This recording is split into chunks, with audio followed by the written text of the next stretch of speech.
Hi friends, welcome to voice of the people.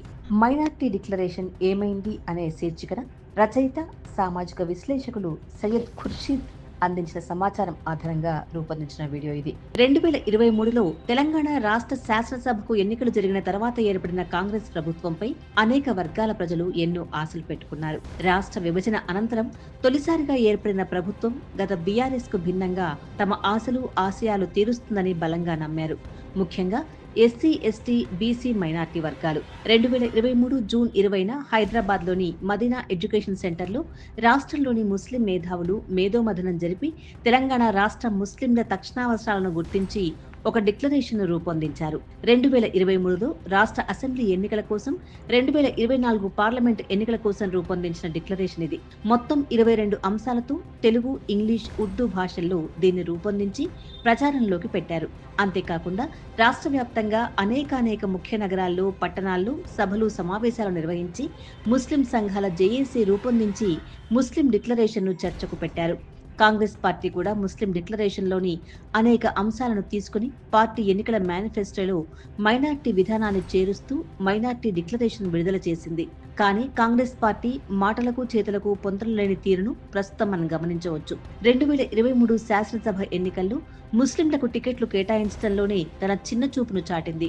2021 జనాభా లెక్కల ప్రకారం చూసినా, అధికారంలోకి వచ్చాక చేపట్టిన సర్వేను గమనించినా తెలంగాణ రాష్ట్రంలో ముస్లింల జనాభా 12% మించి ఉంది. జనాభా దామాషా ప్రకారం ముస్లింలకు 14 స్థానాలు శాసనసభలో దక్కాలి. ముస్లింలు తమ డిక్లరేషన్లో అడిగింది మాత్రం హైదరాబాద్ పాత బస్తీలో కాకుండా ఉమ్మడి జిల్లాకు ఒకటి చొప్పున ముస్లింలకు రాజకీయ పార్టీలు 10 అసెంబ్లీ స్థానాలు కేటాయించాలి. కానీ ఎన్నికల్లో కాంగ్రెస్ పార్టీ ముస్లింలకు కేటాయించింది 6 స్థానాలు మాత్రమే. కేటాయించిన స్థానాలను గెలుచుకోవడంలో ప్రత్యేక శ్రద్ధను కూడా తీసుకున్నట్లు కనిపించదు. ఫలితంగా సున్నాగా మిగిలింది. మిగిలిన రాజకీయ పక్షాలది ఇదే తీరు. బీఆర్ఎస్ 3 స్థానాలను, ఏఐఎంఐఎం 8 స్థానాలను మాత్రమే కేటాయించాయి. బీఆర్ఎస్ కు కూడా 0 మిగిలింది. ఏఐఎంఐఎం నుండి 7 గెలిచి ప్రస్తుత తెలంగాణ శాసనసభలో 8 మంది ముస్లిం శాసనసభ్యులు మాత్రమే ప్రాతినిధ్యం వహిస్తున్నారు. ప్రస్తుత శాసనసభలో అధికార పార్టీ తరపున ముస్లింల ప్రాతినిధ్యం లేదనే సాకుతో అధికారంలోకి వచ్చాక ముస్లిం మంత్రులు లేకుండా 20 నెలలుగా పాలన జరుగుతోంది. ఉమ్మడి రాష్ట్రంలో కోట్ల విజయభాస్కర్ రెడ్డి, ఎన్టీఆర్, నాదెండ్ల భాస్కర్ రావు, ఎన్ జనార్దన్ రెడ్ల మంత్రివర్గాల్లో ముస్లింలకు స్థానం దక్కలేదు. ముస్లిం మంత్రులు లేకుండానే వారు తమ పాలనను సాగించారు. ఆ రికార్డును రేవంత్ రెడ్డి కొనసాగిస్తున్నారు.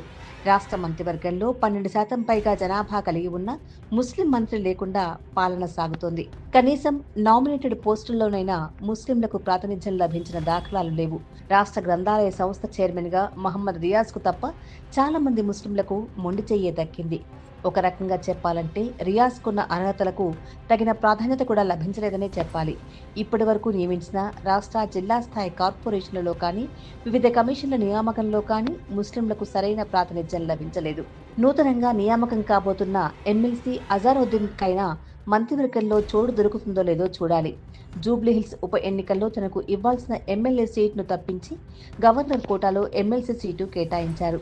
రాష్ట్ర రాజకీయాల్లో ముస్లింల రాజకీయ ప్రాతినిధ్యం సంగతలా ఉంచితే రాష్ట్ర ప్రభుత్వం ఇందిరమ్మ ఇళ్ల పథకాన్ని ప్రవేశపెట్టి ప్రతిష్టాత్మకంగా అమలు చేస్తుంది. ఇళ్ల స్థలాలుండి స్వంత ఇల్లు లేని వారికి గ్రామీణ ప్రాంతాల్లో మాత్రమే ఈ పథకాన్ని అమలు చేస్తున్నందువల్ల ఈ ప్రతిష్టాత్మక పథకంలో ముస్లింలకు తగు ప్రాతినిధ్యం లభించడం లేదనడంలో సందేహం లేదు. ముస్లిం జనాభాలో 43% మంది ముస్లింలు పట్టణాల్లో అద్దె ఇళ్లలో నివాసం ఉంటున్నారు. పట్టణ ప్రాంతాల్లో 12%, గ్రామీణ ప్రాంతాల్లో 7% ఇళ్లను ముస్లింలకు కేటాయించాలని గత ప్రభుత్వం ఆదేశించింది. పట్టణ ప్రాంతాల్లో 20%, గ్రామీణ ప్రాంతాల్లో 10% ఇళ్లు ముస్లింలకు కేటాయించాలని రాష్ట్ర ప్రభుత్వం నియమించిన సుధీర్ కమిషన్ సూచించింది. ఇళ్ల స్థలాలతో ముడిపడి ఉన్న ఇందిరమ్మ ఇళ్ల పథకంలో ముస్లింలకు సరైన అవకాశం లభించే వీలు లేనందున ఇళ్ల స్థలాలు లేని ఎస్సీ, ఎస్టీ, బీసీ, మైనార్టీల కోసం మరో పథకాన్ని అమలు చేయవలసిన అవసరం ఉంది. కాంగ్రెస్ పార్టీ తన ఎన్నికల మేనిఫెస్టోలో సచార్ కమిటీ, సుధీర్ కమిటీ నివేదికల్లో పొందుపరిచిన అంశాలను అమలు చేస్తారని వాగ్దానం చేసింది. ఇలా కమిషన్లు, కమిటీల నివేదికలు వచ్చినప్పుడల్లా ప్రభుత్వాలు ముస్లిం రిజర్వేషన్లనే అంశానికే కేంద్రీకృతమై మిగతా అంశాలను పక్కన పడేస్తాయి. సచార్ కమిటీ రిపోర్టు సంగతలా ఉంచితే రాష్ట్ర ప్రభుత్వం నియమించిన సుధీర్ కమిటీ నివేదిక విషయంలోనూ జరిగింది ఇదే. ముస్లిం రిజర్వేషన్లు పెంచుతూ అసెంబ్లీ తీర్మానం చేసి కేంద్రానికి పంపించి చేతులు దులుపుకుంది అప్పటి ప్రభుత్వం. నిజానికి సుధీర్ కమిటీ తక్షణం అమలు చేయాల్సినవి మధ్యకాలిక, దీర్ఘకాలిక సిఫార్సులు అంటూ ఎన్నో సలహాలను, సూచనలను చేసింది.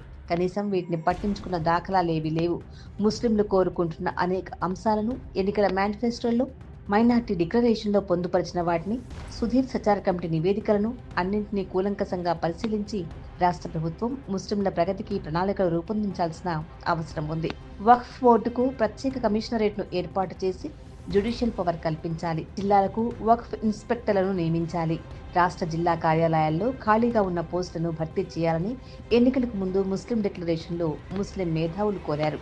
కాంగ్రెస్ పార్టీ కూడా తన ఎన్నికల మేనిఫెస్టోలో మైనార్టీ డిక్లరేషన్లో భాగంగా 3వ అంశంగా దీన్ని పొందుపరిచారు. వక్ఫ్ బోర్డు జ్యుడిషియల్ పవర్ను సమకూర్చడంతో పాటు ఇంతవరకు జరిగిన అక్రమాలను తొలగిస్తామని కూడా వాగ్దానం చేసింది. ఈ సంగతలా ఉంటే దేశవ్యాప్తంగా బీజేపీ వక్ఫ్ సవరణ బిల్లు తెస్తుంటే రాష్ట్ర ప్రభుత్వం మాత్రం ఈ విషయంలో తన స్పష్టమైన వైఖరిని వ్యక్తపరచకపోవడం గమనార్హం. ఆ విషయంలో రాష్ట్రంలో ముస్లింలు చేపడుతున్న ఉద్యమాలకు కాంగ్రెస్ పార్టీ మద్దతుగా నిలబడాల్సిన అవసరం ఉంది. గత 9 సంవత్సరాల తమ పాలనలో తెలంగాణ ప్రభుత్వం మైనార్టీల సంక్షేమం కోసం మొత్తం 12,800 కోట్ల రూపాయలు మాత్రమే కేటాయించిందని, రాష్ట్ర బడ్జెట్లో అది 1.9% మాత్రమేనని, దీంట్లో ఖర్చు చేసింది కేవలం 8,400 కోట్ల రూపాయలనని ముస్లిం డిక్లరేషన్లో స్పష్టం చేశారు.